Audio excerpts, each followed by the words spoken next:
Hey, it's Mike here, and today, is there too much going on in the world to care about veganism? And also a little bit of a side topic of how am I still doing this, which is a question I've gotten a few times more lately, and so I'm gonna try to answer it all. And I am just in my little rental Fiat in northern Spain right now. You can see this cute little dashboard they've got going on here, and it is a manual too, which has been fun to drive. But I'm gonna try to go for a hike, but it's a little bit windy while I just sort of rant about this. So this is gonna be a little bit more of a freeform video because I do have my Greece trip coming up in a couple days. And so I'm sort of nearby making my way there. So I'm gonna try to hike this very beautiful scenery over here. Got a random farm here. I guess there's a lot of cows in this area, so we'll see if we see any cows. And yeah, follow along. You can tell right now it's gonna be windy as heck. I'm basically walking on a cliffside here, which is pretty incredible. We got some cows, and they decided to put some smokestacks right next to this beautiful ocean. So I'm gonna find somewhere else. All right, hopefully I'm away from the wind a little bit here. And so why am I talking about this?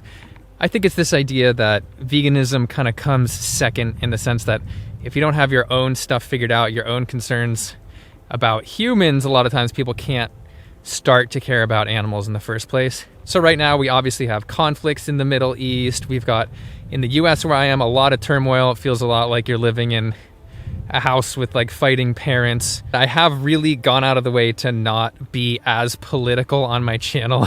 Sort of a promise I made to myself in the beginning, but it's becoming pretty clear that politics affects a lot. And for example, the banning of lab-grown meat in more and more of these states politically as a part of a sort of agenda and culture. And so it really is getting in the way of veganism. That's because one of my hopes was really that cultured meat was going to help usher in this era of people who had health concerns that were keeping them from going vegan.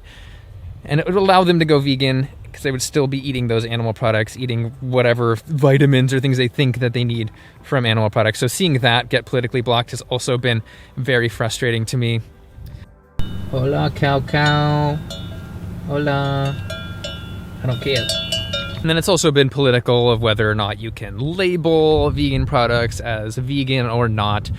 And so we do have a lot of politics going on. I know there's people on both sides of the aisle that watch my channel, but it's a little bit clear that one side is a little less vegan than the other, to say the least. That being said, the greater point here is that, you know, we still have these things like inflation going on, cost of living is extremely high, cost of food is higher in a lot of places. There's a lot of stressors going on and a lot of just big pieces of news on what seem to be a daily or weekly basis that I feel like makes it a lot harder for people who haven't been vegan to try to become vegan in the first place. You know, like a channel like mine, trying to get people to A, care about animals, and then also care about their health, which of course you can say is separate from veganism. Then we have an issue where if they can't afford their rent, or they are just so stressed out about the state of the world, they're gonna be like, I just can't care about that yet, or I'm just not gonna focus on that. And I think I've seen this reflected in the view counts on vegan videos and just the overall sort of sense of veganism and where it's going right now. And I don't want to say like the failure of veganism. And that's because I don't think that veganism is failing. I think it's having a little bit of an ebb before it's going to flow again. We'll see. Oh, danger, it might fall off. Is that what veganism is doing? Falling off? I guess the question becomes, is there a solution for this for vegans? Do we just sort of wait till things chill out? They might get more intense, so you don't really know. But my answer is just, I'm gonna keep on doing what I'm doing because I feel like there needs to be a constant flow of vegan content out there that people can just hook into if they're interested in, regardless of the state of the world. So I'm gonna continue to be a bit optimistic in that people will try to go vegan. Holy crap, that is amazingly beautiful down there. Look at that. And so that's another topic that I wanted to hop into really quickly, and that is like, someone straight up messaged me like, how do you maintain your mental health? And that's another topic I wanted to hop into because somebody messaged me recently asking essentially, how do you maintain your mental health while talking about veganism without seeing the world necessarily go vegan as fast as we'd like? How do I create this content, focus on these negative topics, focus on, you know, these scientific numbers that are not necessarily optimistic a lot of the times. And that's probably like the 10th time I've gotten a question like that. And they were asking essentially, how do I maintain mental health while doing all of this? It's now been 600 and something videos over a decade plus. And so that is part of the reason that I wanted to be hiking during this, because part of the reason I maintain my mental health is to maintain physical activity and hopefully get out in nature if and when I can, because that also gives perspective on, for example, what's going on in the world. Obviously, you can get super caught up in the news and reading all these headlines and death counts places and things like that. But it's also good to just remember that, like, you know, this bench is still here. You could still sit on this bench. Or whatever bench is hopefully near you that has nature. Obviously, everyone can't just hop on a flight to Spain to sit on a bench. And in my little long-term vegan guide, my book called Level 5 Vegan, I do talk about how it's super important to build vegan community. For example, I do vegan potlucks and things like that. But the main thing really for me is to be moving, like for every unit of vegan activism or video creation work that I do, I need to do like 1 or 2 units of something, either hands-on or straight up physical activity. So I am doing some type of physical activity every single day, whether it is playing sports, playing like pickup floor hockey, playing pickup ultimate frisbee, which has been really fun and got me in actually pretty good shape now. And then also hitting the gym when I can. Pretty much every day, maybe 5 days a week, I'm doing something like that. And if I go longer without doing that, then it becomes harder and harder for me to do things I want to do. Whether it's producing a video, I end up like sort of slacking a little bit more and it gets harder. So here's a nice wind-free spot.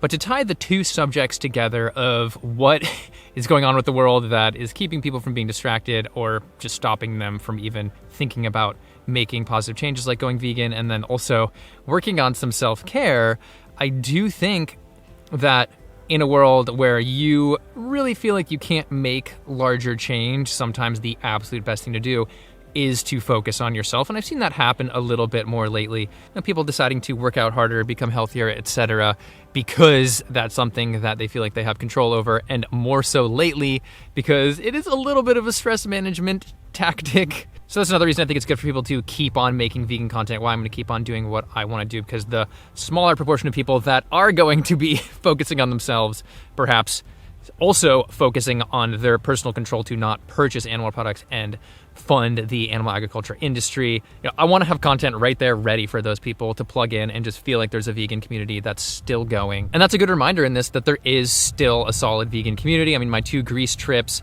are full. Essentially, they were full until like 1 or 2 people had to drop out for personal reasons, but there was a lot of demand for them, and there's still a lot of vegans who are wanting to get together with other vegans.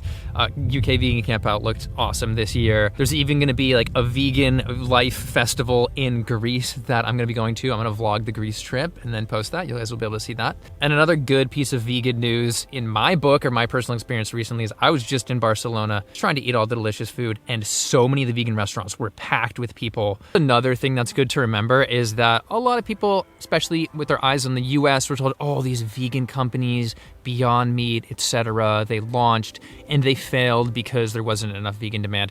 They also failed in terms of stocks because they were massively overvalued for speculation and profiteering, which I think is a little bit different. I mean, yeah, I think I lost 95% on my Oatly stock, which, you know, I didn't have that much in it, but that was a punch in the face. However, it is good to remember that that is different from like global veganism. There was a recent study that just came out of Germany, which found that vegans and vegetarians combined, they combined them as a group, has increased by 3-fold in the last 20 years, which is a cool statistic that we didn't have until now. Oh, this is equisetum over there. That's an ancient plant that you can use to make tea out of and breathe through like a straw. Looks like I still have ADD on the continent of Europe. What can you do? I guess it's not the food dyes that are giving me it.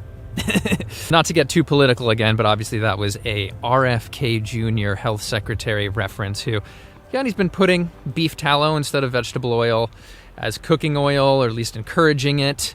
And he's doing a lot of crazy stuff there, which is, you know, not even necessarily vegan adjacent, so I don't cover it as much.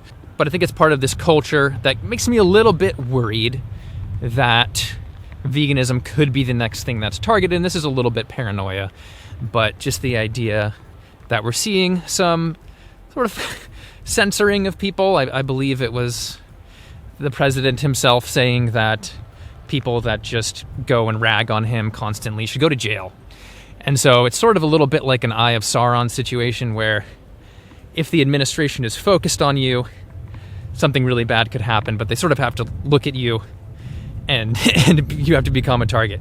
So the question is, will that happen with vegan creators? We've already seen animal activists, several areas defined as terrorists, so it's not impossible that people who are pushing a vegan message could be targeted. I'm not worried about it anytime in the super near future, but if it gets sort of squashed together with the whole lab-grown meat thing and potential, food insecurity from terrorists going after these animal farms, and how, vegan propaganda can be dangerous or whatever, however it's potentially spun, that does concern me in the future. I'm going up a very steep hill, so I'm a little bit out of breath. But currently, there are other groups that are being targeted before vegans.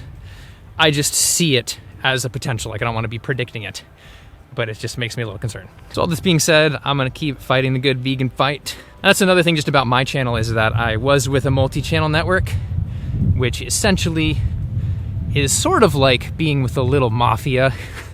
They take a percentage of your earnings and they use that to give you things. They never really gave me anything. Being with them for several years, but I thought if something went wrong with copyrights or my channel was attacked, sort of like some non-vegan, it wouldn't just be taken down. I would have a way to fight it. And then I left, and whether it was due to higher priority ads or whatever, my views went down probably by half the moment I left that. Hopefully that's correcting now. Anyway, that was super discouraging for me. I thought, oh my gosh, is YouTube starting to just clock down anything that's vegan related? But then I think I put 2 and 2 together. It was just me leaving the multi-channel network. Possibly there's not supposed to be a view change. So that's another reason this topic was on my mind, was that, is this natural disinterest in the topic of veganism? Is it just me making videos that are not interesting? There's probably a little bit of that going on. Nobody wanted to hear about Heidi Klum's worm cleanse.